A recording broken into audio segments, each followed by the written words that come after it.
Il y a une grande facilité en fait à analyser les données, à les segmenter, etc. qui serait d'une grande aide à un entrepreneur qui n'est pas forcément formé à faire ce genre d'activité. Attention à ne surtout pas dépendre d'une IA, c'est quelque chose qui est nouveau aujourd'hui. J'ai une simple question à vous poser, est-ce que vous serez capable de laisser ChatGPT répondre à la totalité de vos emails ? Bonjour et bienvenue dans cette émission qui pour l'instant n'a pas de nom, si vous avez des idées, n'hésitez pas à les mettre en commentaire. Bonjour à tous, aujourd'hui nous allons parler d'intelligence artificielle dans le monde de l'entrepreneuriat. Est-ce que ça va nous aider à avancer? Est-ce que ça va nous faire reculer? Est-ce que ça va nous voler nos métiers et nos contrats? Et on vous donnera également quelques conseils d'utilisation avec les intelligences artificielles qui existent aujourd'hui pour vous aider. Mais on attaque tout de suite.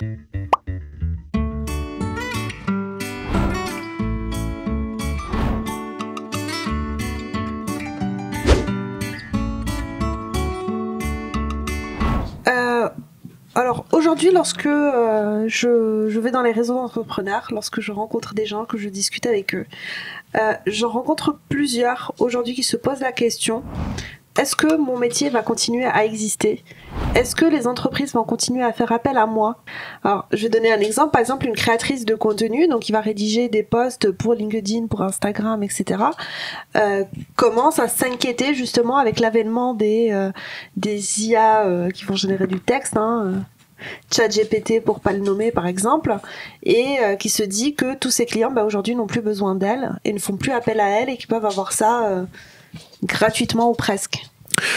C'est clair que c'est un vrai sujet, un vrai risque. On peut voir effectivement que ça a l'air très facile de générer du texte pour les réseaux sociaux par n'importe qui finalement.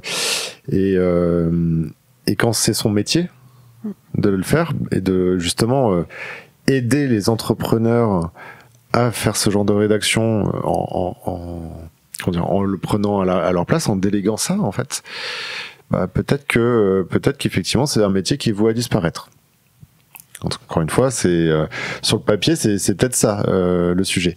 Et je comprends du coup la frayeur de cette personne, parce que c'est justement le premier usage aujourd'hui de ChatGPT, c'est de pouvoir générer du texte sans avoir besoin d'avoir de la créativité en tête, etc. Oui, je suis pas tout à fait d'accord en fait, parce que cette personne-là notamment a beaucoup de créativité, beaucoup d'imagination, et elle est capable de faire un storytelling qui est carrément fou en fait sur certaines choses. J'ai du mal à imaginer n'importe qui capable de produire les mêmes choses qu'elle, que ce soit avec ChatGPT ou n'importe quelle autre IA. En fait, ce qui est fort, c'est la façon de pouvoir en fait générer différents textes ou différentes variantes d'un texte, mais l'idée au final initiale, la créativité initiale, c'est la personne qui va le commander et lui donner l'idée. Sinon, les idées, honnêtement, aujourd'hui qu'il a et les storytelling que ChatGPT peut sortir sont assez bateaux et génériques. En fait, la créativité, c'est un sujet qui est assez vaste et il y a une notion très subjective à la fin, mais surtout objectivement cette fois-ci, il peut y avoir une créativité qui est simple, limitée, et d'autres qui sont beaucoup plus élaborées et complexes. Et d'ailleurs à ce sujet, je pense qu'on mettra quelque part un lien vers une vidéo YouTube que je vous recommande. En gros, où un YouTuber a fait l'expérience de la génération d'images par quelqu'un qui n'y connaissait rien en gestion d'images, sur une thématique qui a été imposée, et a demandé à des artistes la même génération d'images. Et en fait, c'est flagrant la différence. C'est-à-dire que, oui, dans les deux cas, il y a de la créativité qui a été générée par un robot, par une intelligence artificielle, mais les instructions pour générer cette image viennent d'un humain encore aujourd'hui. Et plus l'humain est créatif, plus l'humain est artistique derrière cette commande, plus l'image est aboutie à la fin. Mais du coup, ce que je suis en train de me dire, c'est que humain avec l'intelligence artificielle, mais en fait, c'est ça qui va marcher. C'est ça qui va fournir plus de choses.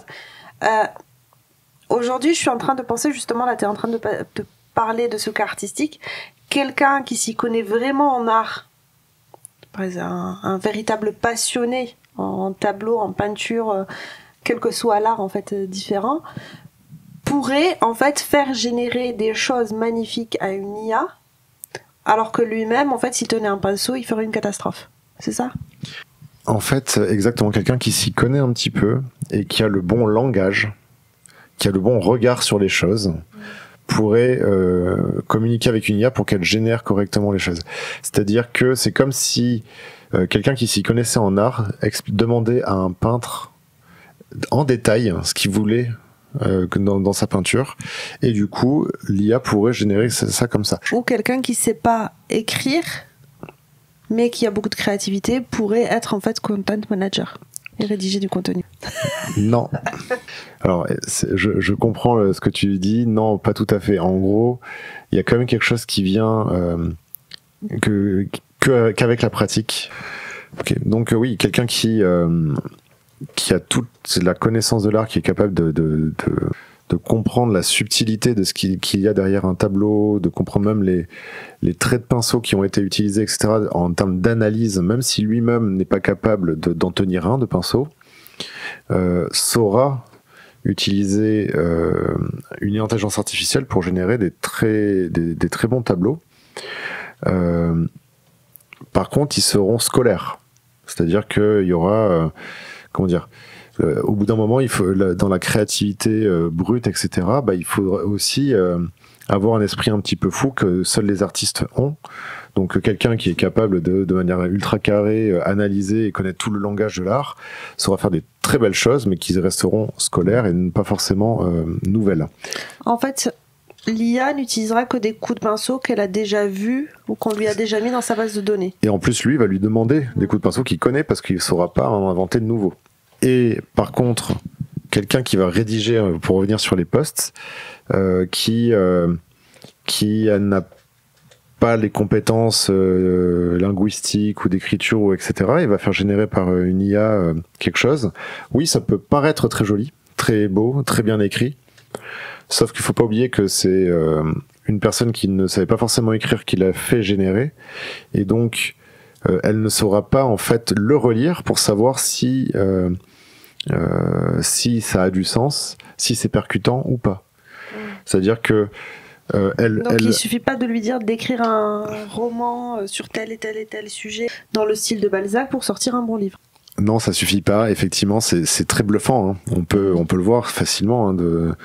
On peut demander à ChatGPT, par exemple, de générer un texte dans le style de Balzac. Il va faire quelque chose de très joli, etc. Sauf que, encore une fois, un texte, c'est plus que des mots. C'est plus que des structures de phrases. Il faut qu'il y ait un sens, il faut qu'il y ait une logique derrière, etc. Et oui, ça a du sens, à peu près. Mais le sens, la qualité du sens que donne Balzac à ses histoires, c'est un niveau qui est beaucoup plus élevé.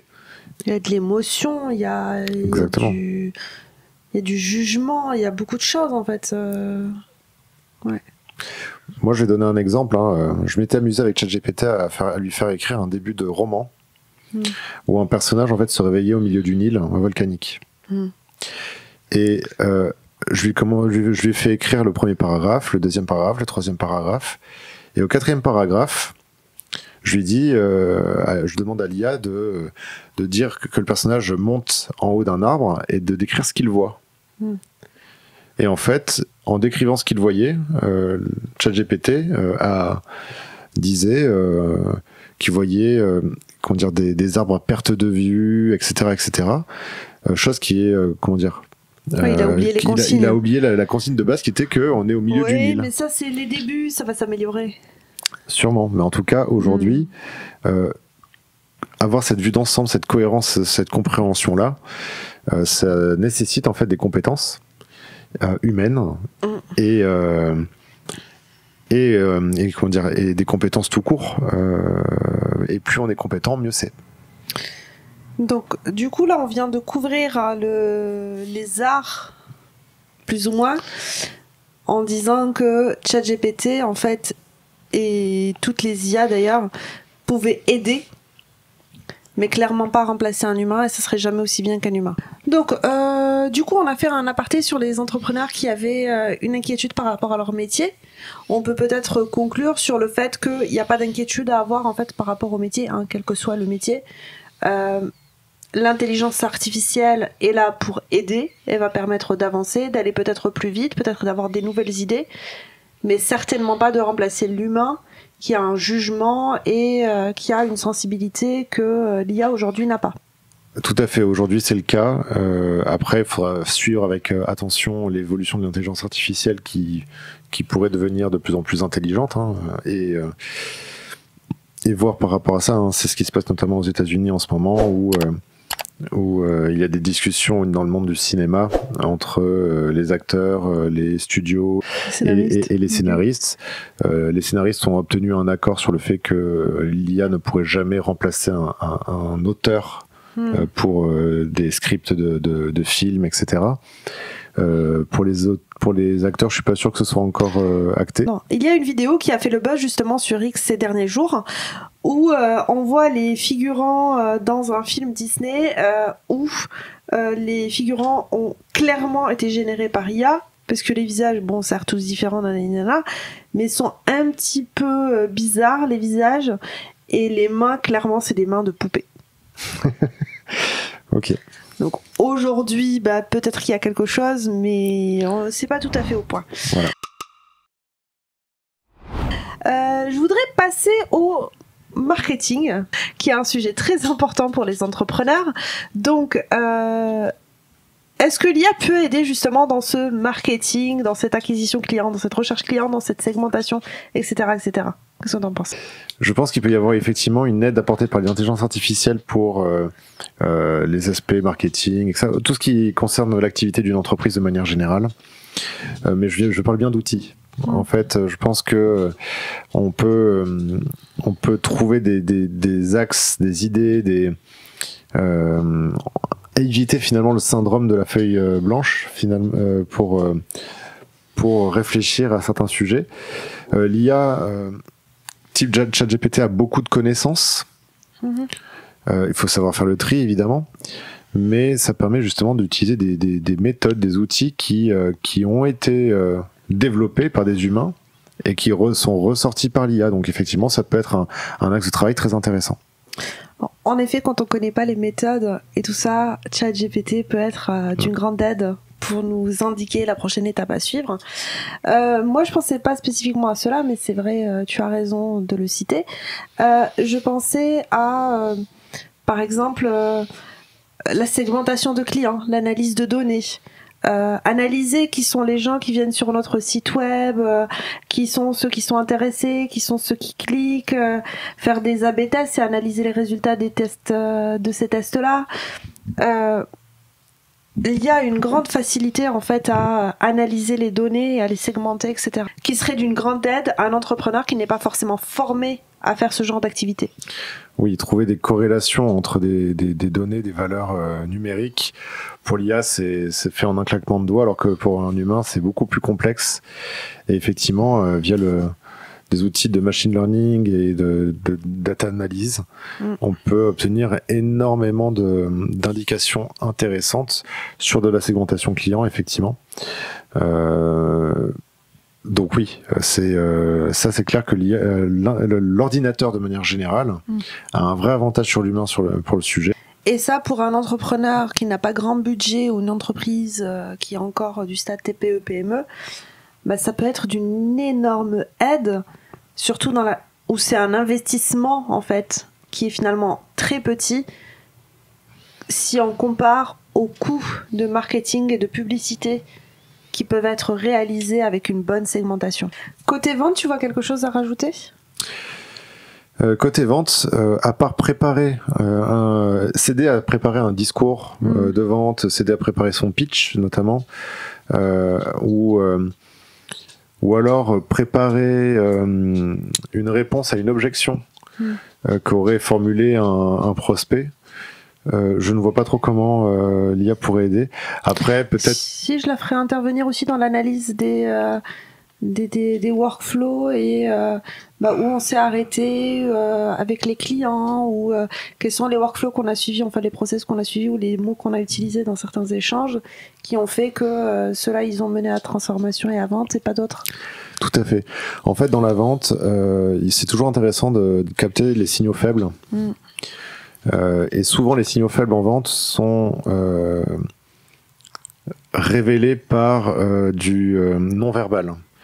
Donc dans le non-verbal, l'IA aujourd'hui n'est pas extrêmement douée, à moins qu'il y ait maintenant des nouvelles IA qui soient capables d'analyser des vidéos et de voir un petit peu comment les personnes se comportent différemment. Et par contre, un humain est plutôt doué pour analyser ça et comprendre que là, il y a anguille sous roche ou voilà, qu'il y a un signal faible qui vaut le coup d'être creusé en tant que vendeur. Notamment quand on creuse le besoin d'un client. Donc aujourd'hui, je pense que si on est sur de la vente en direct, voilà, en face à face, on rencontre un prospect, l'IA a peu d'utilité. En revanche, pour de la vente automatisée, des tunnels de vente, des choses comme ça, là, on retourne sur la notion d'analyse de données finalement, et je pense que l'IA peut être très puissante. Et là, du coup, on a des outils tels que HubSpot, tu me disais tout à l'heure, et Salesforce, qui se sont déjà armés d'une IA. Toujours en outil, en fait, pour les entrepreneurs, je voulais quand même citer quelque chose que beaucoup d'entrepreneurs peuvent utiliser. C'est ce qui est, on disait tout à l'heure, les CRM intelligents. Il y a aussi les chatbots aussi intelligents qu'on peut mettre sur ces applications, sur ces sites web, etc. Mais par contre, je voudrais quand même alerter sur quelque chose. Ça peut être tentant en fait de découvrir qu'une IA sait faire quelque chose qu'on ne sait pas faire, et donc de lui déléguer la chose et potentiellement d'automatiser ce que l'IA ou ce fonctionnement de l'IA. Alors, ça peut être impressionnant sur un cas ou deux. Malheureusement, ça ne fonctionne pas toujours. Malheureusement, il peut y avoir des cas particuliers. Malheureusement, il peut y avoir des dérives. Et dans ce cas-là, on se retrouve, surtout si on est une entreprise fragile, potentiellement face à des problématiques qui sont plus grosses que nous. Je m'explique, par exemple. Vous créez un comportement de votre site web, il répond la même réponse ou le même comportement pour tout, et puis derrière vous vous rendez compte que toute votre base client a été noyée par des emails ou a reçu des choses qu'il n'aurait pas dû recevoir, que vous n'auriez jamais dû écrire, etc. En ayant automatisé avec votre IA quelque chose qui fonctionne dans un cas particulier, en fait vous cassez tout le reste des cas qui ne correspondent pas à ce cas-là. Alors oui, l'automatisation déjà c'est assez risqué. J'ai une simple question à vous poser. Est-ce que vous serez capable de laisser ChatGPT répondre à la totalité de vos emails ? Pas moi. Moi non plus. Pas moi. J'aurais pas cette confiance-là, tout simplement parce que j'ai besoin de maîtriser. Je veux aussi savoir comment il va y répondre, quel ton il va utiliser, etc. Et même si beaucoup de choses sont paramétrables, au final, aujourd'hui, on n'est pas sûr que ça fonctionne à 100% tout le temps, de la bonne manière. Est-ce qu'il comprendra tout ? Est-ce qu'il va pas raccrocher au nez du fisc, par exemple, ou des choses comme ça. Oui, ou par exemple répondre à toutes les demandes clients. Quand tu reçois 2 demandes par jour, je vous réponds sous 5 jours, c'est OK. Quand répondre aux demandes clients, je vous réponds sous 5 jours, c'est sur une journée où il y a eu un gros pic et que tu as eu 600 demandes, par exemple, tu gères pas. Ça, c'est une automatisation Donc, effectivement, dériver. Donc effectivement, pour moi, il faut qu'il y ait des tests qui soient faits. D'ailleurs, de manière générale, j'aurais tendance à dire que pour l'intelligence artificielle, il faut en profiter. Aujourd'hui, il faut tester, monter en expérience sur le sujet et l'utiliser un maximum, mais à la main. Et après, si vous avez vraiment des cas d'usage, mais des petits cas d'usage où vous voulez tester l'automatisation, faites-le, mais sur un périmètre limité et surtout que vous maîtrisez. C'est-à-dire quelque chose où il n'y a pas, par exemple, d'interface avec un client directement, et plutôt une interface avec vous.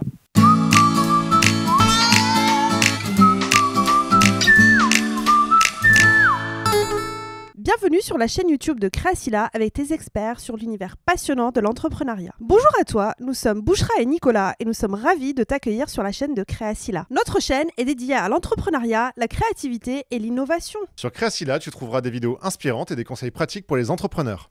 Que tu sois un créateur débutant ou un entrepreneur chevronné, notre objectif est de te fournir les outils et les connaissances pour que tu réussisses dans le monde du business. Nous partageons nos expériences ainsi que des interviews avec des entrepreneurs. Tu retrouveras également des astuces pour développer ton marketing, ta vente ou d'autres secteurs de ton entreprise. Nous croyons en la puissance de la créativité pour transformer tes idées en entreprises florissantes. En soi, en fait, je vois pas de souci à automatiser, mais encore une fois, c'est comme le développement informatique, hein, même si les développeurs, c'est des experts qui sont bien formés et qui savent ce qu'ils développent, etc. Ben, il y a quand même des testeurs à côté et on fait toujours des tests croisés, ne serait-ce qu'un développeur qui teste ce qu'a fait son collègue. Parce que tout simplement, bah, il faut vérifier ce à quoi on n'a pas pensé. Et aussi autre chose, le test, bah, c'est un métier. Et l'automatisation, c'est un métier aussi. Là, je viens de donner tout à l'heure le cas de je réponds sous 5 jours dans la limite de X email, de X personnes à qui je promets ça. Bah ça, un testeur y penserait. C'est pas sûr qu'un novice, en fait, y penserait. Exactement. Il y a autre chose, donc, avec l'IA, c'est qu'il faut se former ou expérimenter, comme disait Nicolas, tester un maximum et se former un maximum. C'est dingue ce qu'on peut faire avec les différents outils qui sortent. Si on regarde rien que ChatGPT, à chaque fois que je discute avec quelqu'un, il me sort une nouvelle idée. Moi, par exemple, j'ai créé avec ChatGPT mon conseil d'administration. Avant même d'aller en réunion de direction, un truc comme ça, bah, j'ai mon DAF, mon DRH, mon machin, qui sont représentés dans la conversation de ChatGPT. Et puis, à chaque fois que j'étudie une question, je leur donne mon point de vue, puis tous les risques, tous les trucs que j'identifie. Et puis, eux, ils vont me l'analyser avec les différents critères ou leurs différents rôles. Oui. Alors, encore une fois, c'est perfectible parce qu'ils n'ont pas accès à toutes les données de l'entreprise, donc ils n'ont pas le contexte existant global. Oui, mais ça me donne plein d'idées. Mais par contre, c'est vrai qu'ils ont cet avantage-là de donner une posture, finalement, un rôle à cette intelligence artificielle sur comment réagir par rapport à une question. Toi, t'as fait des implémentations particulières ? Moi, je l'utilise effectivement de temps en temps pour m'aider à trouver des idées sur des mails, sur des messages de vente, etc. Où je lui demande justement en tant qu'expérimenté dans la vente de m'aider là-dessus. Mais au-delà de ça, pour tester beaucoup de choses, moi je recommande un outil qui s'appelle po.com, POE.com. En fait, ça recense la totalité des intelligences artificielles qui est actuellement sur le marché et notamment des nouvelles qui arrivent régulièrement. Donc, si vous voulez justement tester des choses, allez là-dessus et testez en fait. Comme ça recense tout, vous avez accès à la fois à ChatGPT, mais aussi à Llama 2, aussi à Mistral, et donc vous pouvez vraiment même voir la différence qu'il peut y avoir entre les différentes technologies d'intelligence artificielle. Ok, pour revenir à ChatGPT, en fait, on peut donner quelques astuces intéressantes. Alors déjà, ce qui est intéressant avec ChatGPT, c'est qu'il faut lui donner un contexte et du coup, on peut le faire parler à la place de quelqu'un ou dans le rôle de quelqu'un. Et effectivement, ça peut être intéressant, par exemple, de dire que ChatGPT est notre coach sportif, par exemple, et lui demander des conseils sur notre entraînement, sur notre programme d'entraînement, etc. Et même, pourquoi pas, une fois que la conversation est lancée, après chaque séance, lui donner notre ressenti et lui demander d'ajuster, de rendre plus facile ou plus difficile en fonction. Donc ça, c'est intéressant. Ça ne remplacera pas un coach sportif, un vrai coach sportif qui va surtout vous travailler votre positionnement et voilà, le fait de ne pas vous blesser, etc. Par contre, pour vous donner des idées d'exercice, etc., c'est une bonne façon de faire. Ça marche aussi pour pourquoi pas trouver des recettes avec les aliments que vous avez au frais aujourd'hui. Ça peut être des astuces, donc ça plutôt personnel, mais concernant le pro et du coup pour un entrepreneur, dans ChatGPT par exemple, vous pouvez lui donner un contexte global. D'ailleurs maintenant on peut même lui donner à la source avant même de commencer à taper quelques questions que ce soit, mais sinon vous pouvez le mettre dans le prompt en fait, c'est toujours le même texte. C'est un texte qui va décrire en fait votre entreprise, le ton que vous utilisez, la cible de vos clients, les produits que vous proposez, l'historique, etc., etc. En gros, vous lui donnez un maximum d'informations pour que lui il comprenne bien en fait comment il va pouvoir vous aider. Et ensuite, il faut lui dire de quelle manière il doit vous répondre. Est-ce que il est plutôt justement directeur financier? Est-ce qu'il est plutôt community manager, etc., etc. Alors, pour ma part, dans le général, je lui dis pas forcément ça. Ça va plutôt dans les prompts. Dans le général, en fait, ce que j'ai appris à ChatGPT, c'est à me répondre déjà en réponse courte, des bullet points, va droit au but. J'ai pas le temps de lire toutes tes tartines. Les tartines, en fait, à moins que je lui donne une consigne spécifique de ne pas se contenter de bullet point, en fait, je lui demande d'aller droit au but. Parce que c'est vrai qu'il a tendance à enrober, à enjoliver ce qu'il raconte. Je lui demande, par exemple, pour chaque question que je lui pose, de me donner les risques et les opportunités. Qu'est-ce que j'ai pu oublier ou à quoi j'ai pu ne pas penser? Et donc ça me permet en fait d'enrichir à chaque fois ma réflexion, mais sans avoir à chaque fois à lui dire et qu'est-ce qu'on pourrait avoir comme risque supplémentaire, et qu'est-ce qu'on pourrait avoir comme opportunité ou possibilité supplémentaire, etc. D'ailleurs, moi je demande toujours qu'il fasse minimum 3 réponses différentes. C'est-à-dire que quoi que je lui demande, je lui dis je veux 3 réponses, 4 réponses, 5 réponses, 10 réponses, parce que ça oblige en fait l'intelligence artificielle à un peu de créativité. Donc ça, tu peux le mettre dans le général également. Exactement. Parce que ça, voilà, pour moi, c'est très utile d'avoir plusieurs versions. Et petit à petit, après, je resserre un petit peu jusqu'à ce que j'ai la réponse que je veux exactement. Donc en fait, ce qu'on est en train de dire, c'est qu'en tant qu'entrepreneur, en fait, on peut justement l'utiliser comme conseiller.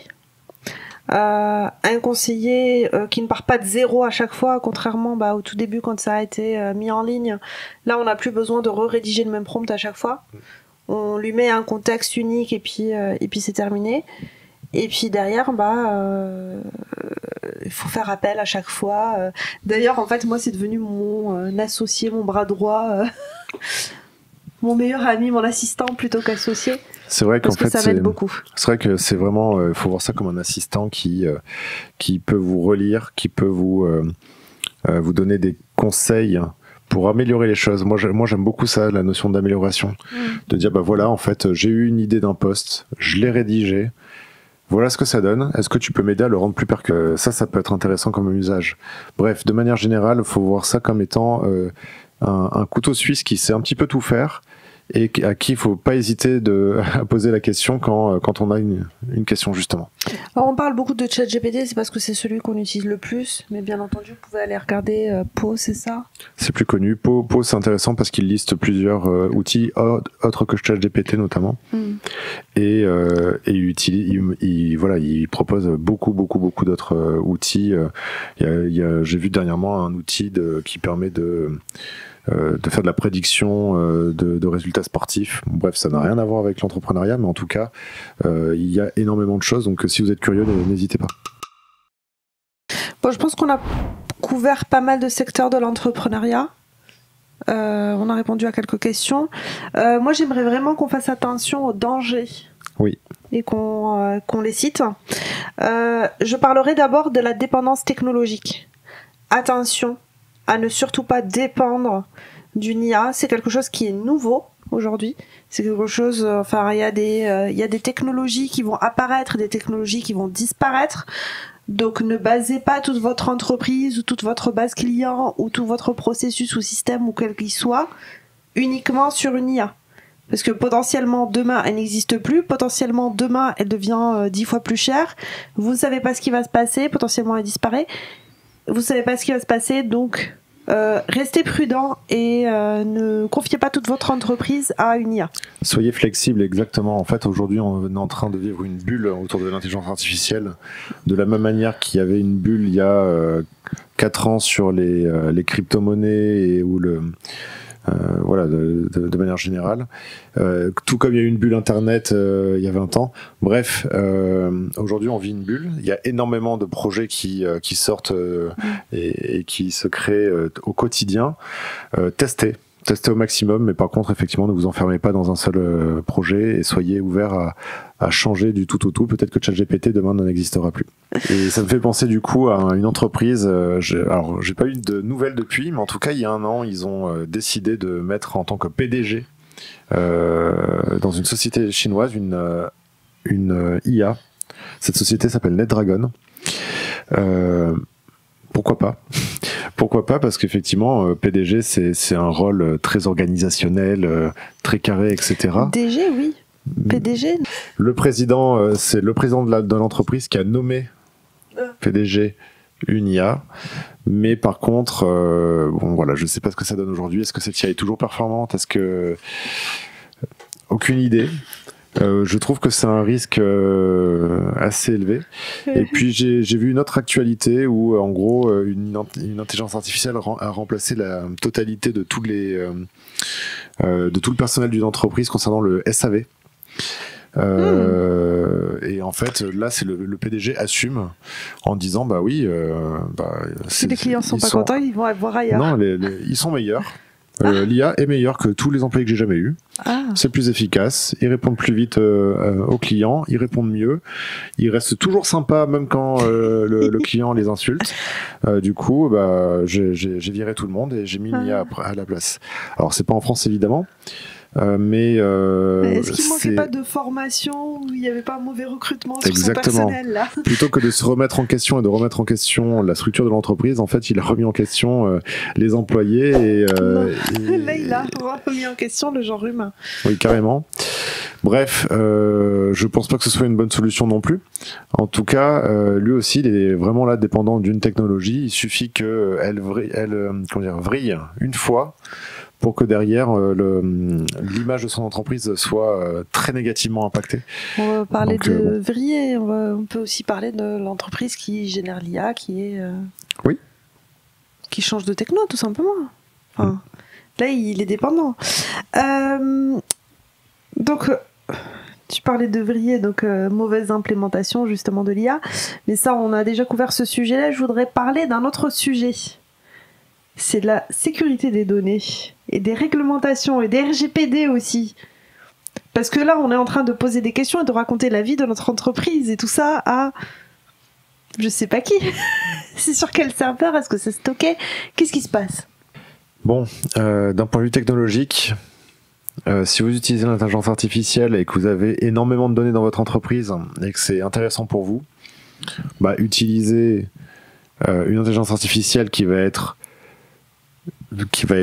implémenté par vous dans vos serveurs avec vos données et qui ne sera pas lié à l'extérieur. L'avantage, c'est comment vous contrôlerez vos données. Ouais, mais là, tu es en train de parler aux grandes entreprises, là, aux ETI. En revanche, voilà, la plupart du temps, ce qui se passe, c'est qu'on va discuter avec ChatGPT, avec d'autres intelligences artificielles qui sont connectées. Ceux qui les utilisent pour la segmentation des clients, etc. Donc ceux qui passent par leur CRM, par exemple. Ça. Là, ce qui va se passer, c'est que en fait, vous permettez à ces IA d'apprendre sur vous, d'apprendre sur votre entreprise. Est-ce que vous voulez vraiment que les données de vos clients se retrouvent dans des bases de données d'intelligence artificielle qui sont d'ailleurs utilisées dans le monde entier? Même si ça vous est égal, d'un point de vue RGPD, par contre, ça l'est pas. Donc, faites attention à ça. Vous êtes responsable en Europe, en tout cas, je connais pas les réglementations dans le monde, mais en Europe, des données de vos clients. Vous n'avez pas le droit de les utiliser comme vous voulez, vous n'avez pas le droit de les transmettre, vous devez les protéger. Et le problème, c'est que en les mettant, par exemple, dans une intelligence artificielle, vous ne maîtrisez plus rien. Et dans ce cas-là, est-ce qu'on n'est pas plus en sécurité de prendre des IA européennes? Alors, les IA... J'en demande peut-être un petit peu trop. Les IA européennes, évidemment, doivent respecter RGPD, donc oui, pourquoi pas. Peut-être que c'est intéressant et que c'est une solution, mais dans tous les cas, une technologie qui est en cours de création aura toujours des failles en termes de sécurité, notamment de sécurité des données. Et du coup, il vaut mieux utiliser ces technologies en faisant attention à ce que vous mettez dans vos prompts et aux données d'entrée pour ne pas justement créer des grosses fuites qui seraient catastrophiques pour vous, pour vos clients et pour votre entreprise de manière générale. Je voudrais parler encore d'un autre sujet, c'est le côté éthique. Alors pour le coup, c'est peut-être une question un petit peu vague. Aujourd'hui, une IA est capable d'analyser, par exemple, des scanners, des radios, etc. Côté médecine, ça va toujours être un docteur qui va décider. Une IA est capable, par exemple, dans des logiciels, des sites de vente en ligne, de proposer des produits qui pourraient vous intéresser. Généralement, ils se basent sur le genre, l'ethnie, les produits déjà achetés, etc., etc. On peut aussi se retrouver avec des suggestions qui sont pas très... Voilà. Qu'est-ce que tu en penses ? Oui, d'un point de vue éthique, c'est le sujet sur l'intelligence artificielle. C'est c'est le sujet où il faut qu'il y ait aujourd'hui de la recherche et des moyens de recherche pour bien comprendre, contrôler ce qui va se passer avec les intelligences artificielles dans le futur et aujourd'hui, et dans quelle mesure en fait on peut remplacer des humains et des experts par des intelligences artificielles, dans quel cadre, etc. Oui, les docteurs ont une sensibilité particulière. J'ai lu quelque part que les intelligences artificielles étaient plus empathiques que les humains. Les intelligences artificielles pourront sûrement faire de bien meilleurs diagnostics que des humains. Par contre, il y a quelque chose qui sera quand même important, c'est que, je donne un exemple, dans le serment d'Hippocrate, pour un docteur, il y a le secret médical. Et en fait, le secret médical, c'est pas seulement ne pas révéler aux autres quel est l'état d'un patient, mais ça peut être aussi de ne pas le révéler au patient lui-même. C'est-à-dire que si le médecin considère que le patient serait en pire état s'il lui disait la vérité, le médecin doit ne pas lui dire, grosso modo, qu'est-ce qu'il a vraiment. Ça, ce genre de choses, l'IA aujourd'hui n'est pas capable de le savoir et de le faire. Concernant, tu parlais d'un autre sujet sur l'éthique, c'était Oui, les suggestions. Le marketing, c'est un sujet qui est discriminant. On fait de la discrimination volontaire, on appelle ça de la segmentation. Voilà. Mais c'est discriminant dans le vrai sens du terme, c'est-à-dire qu'on va créer des groupes et on va dire que tel produit est plutôt construit pour tel groupe. Oui, pour les femmes de telle tranche d'âge qui habitent plutôt dans les villes ensoleillées, par exemple. Tout à fait. On va plus leur proposer des maillots de bain que à celles qui habitent en montagne ou enneigée, quoi. Si je prends l'exemple des produits d'hygiène féminine, c'est évident qu'on va s'adresser à certaines personnes et on va faire des publicités pour ces personnes-là et on va utiliser les bons mots pour ces personnes parce que c'est la cible et qu'il n'y a pas d'autres cibles en fait pour ces usages. De manière générale, c'est comme ça que ça fonctionne, le marketing. Si l'IA s'y mêle, le risque c'est qu'elle ne comprenne pas la justesse et la mesure de cette segmentation et que ça génère cette fois-ci de la vraie discrimination ou des propos qui peuvent être pas du tout bien choisis, des propos sexistes, des propos racistes, des propos, voilà, il peut y avoir plein de propos qui vont être générés alors que ce n'était pas du tout le but. Donc, en fait, tout ça peut générer d'énormes problèmes de réputation pour l'entreprise et une entreprise débutante peut tout simplement être tuée dans l'œuf par ce genre de choses. Bon, je pense qu'on a beaucoup parlé jusqu'ici. On va rapidement conclure sur l'intelligence artificielle pour les entrepreneurs. Et si vous souhaitez qu'on aborde et qu'on fasse un focus sur certains points particuliers, n'hésitez pas d'ailleurs à nous le demander. On pourra vous montrer en fait des cas d'usage bien précis à l'avenir. En tout cas, moi, ce que je vous conseille pour conclure, c'est de tester. Encore une fois, ce sont des outils qui sont la plupart du temps gratuits, libres d'accès. Donc il faut en profiter. Aujourd'hui on a la chance que ce soit gratuit, peut-être que ce sera plus le cas demain, et surtout moi je vois ça aujourd'hui comme un outil, de la même manière que le téléphone avait ses détracteurs au début, aujourd'hui c'est un outil qu'on a tous dans la poche. Voilà, il y a énormément d'outils comme ça qui arrivent sur le marché aujourd'hui. L'intelligence artificielle est un outil qui peut être un énorme pouvoir de productivité s'il est bien maîtrisé, à condition bien sûr de savoir l'utiliser et de se former, de tester sur le sujet. Oui, moi ce que j'aimerais c'est faire le parallèle en fait avec les moteurs de recherche. L'IA et beaucoup d'outils d'IA en fait c'est un petit peu comme les moteurs de recherche. Si vous apprenez à vous en servir, ça vous gagne un temps monstrueux dans vos journées et vous êtes plus productif, vous aiderez votre entreprise ira plus vite, plus loin. Donc l'humain plus l'IA, vous ferez un combo gagnant. Si vous n'avez pas les moyens de recruter certains métiers, certaines expertises, faire appel à des consultants, etc., l'IA peut également vous apporter ce savoir-là. Tout comme les moteurs de recherche pour donner des réponses à des questions bien spécifiques, peuvent vous aider. A contrario, mettez un moteur de recherche dans les mains de quelqu'un qui clairement n'a pas manipulé, il met 5 fois plus de temps que quelqu'un qui a l'habitude de chercher à trouver les choses. Et d'ailleurs, je voulais conclure par ce sujet-là.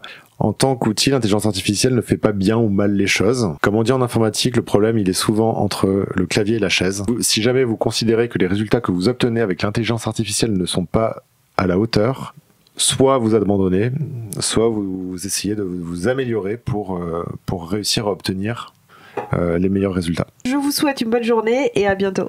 À bientôt pour un nouvel épisode.